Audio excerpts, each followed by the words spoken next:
Good morning मेरे परिवार वालों और मेरे friends.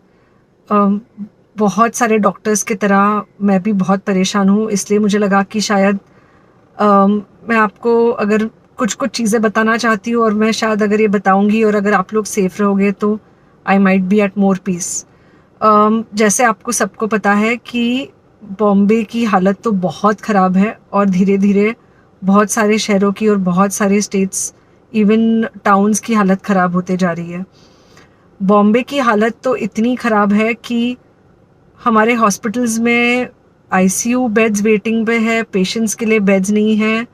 It's a very very helpless, यानी मुझे इतना हेल्पलेस और लाचार कभी फील नहीं हुआ है। We have to literally manage patients at home with oxygen, and this is not something we are enjoying. So I really want all of you to follow a few things that I really am requesting you to follow.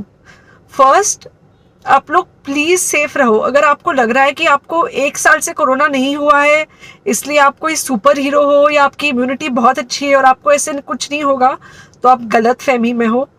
हम young लोगों को देख रहे हैं। I mean we have a 35-year-old who's on the ventilator and we are not able to help people now. So we do not want, we really don't want any of you to be in that situation. So sorry,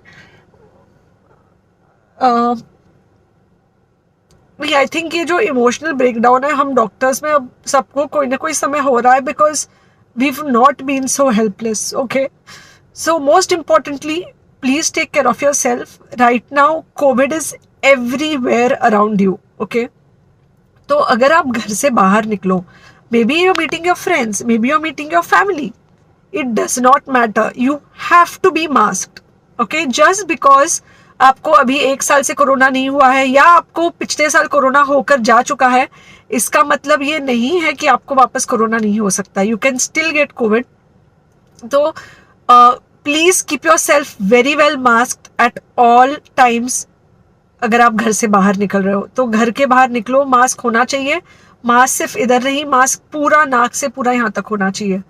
दूसरी बात, अगर आपको कुछ होता है, अगर आपको बुखार आता है या कुछ होता है, पैनिक मत होइए। Do not get unneeded investigations done. Get in touch with me obviously immediately. And most importantly, आपके जो फ्रेंड्स है या कोई भी है उनको बोलो पैनिक में होकर एडमिट ना हुए हॉस्पिटल में। फिलहाल जो सिचुएशन है वो ऐसी है कि बहुत सारे हॉस्पिटल्स में स्टेबल पेशेंट्स एडमिट हो रहे हैं और बहुत सारे लोग जिनको एक्चुअली ऑक्सीजन की ज़रूरत है उनके लिए हमारे पास बेड नहीं है।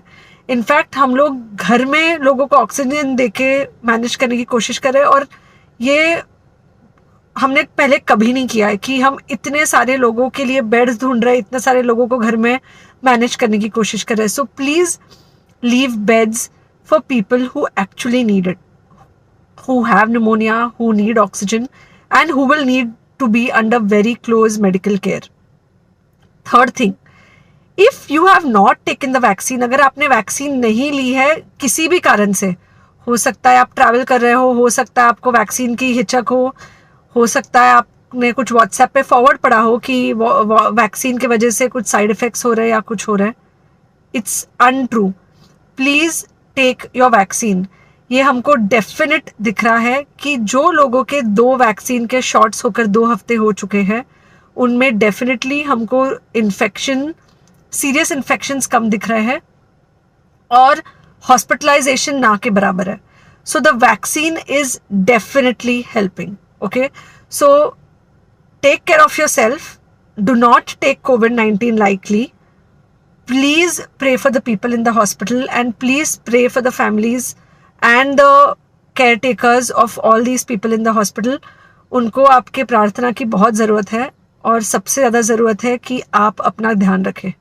ओके, एंड बस घर पे रहो। आप कुछ हफ्तों तक सिर्फ घर पे रहो जब तक हम ये सिचुएशन ऐसे हैंडल कर सके कि हम एटलीस्ट कुछ हो जाए तो हम हॉस्पिटल में पेशेंट्स को ले सके। फ़िलहाल हालत ऐसी है कि डॉक्टर्स और डॉक्टर्स के रिलेटिव्स को भी नहीं मिल रहा है बेड, तो आप सोचिए कि it's an absolutely helpless situation. Okay, I think अगर हम सब इतना ध्यान रखेंगे, we will definitely come through this second wave very well. Okay, and then we will have to work on not allowing a third wave. So third wave का हम बाद में सोचेंगे, वो तो नहीं आना चाहिए, पर जो ये सेकेंड वेव है इससे हमको कोई भी हालत में एकदम सेफली निकलना है. Okay, take care, I really love you.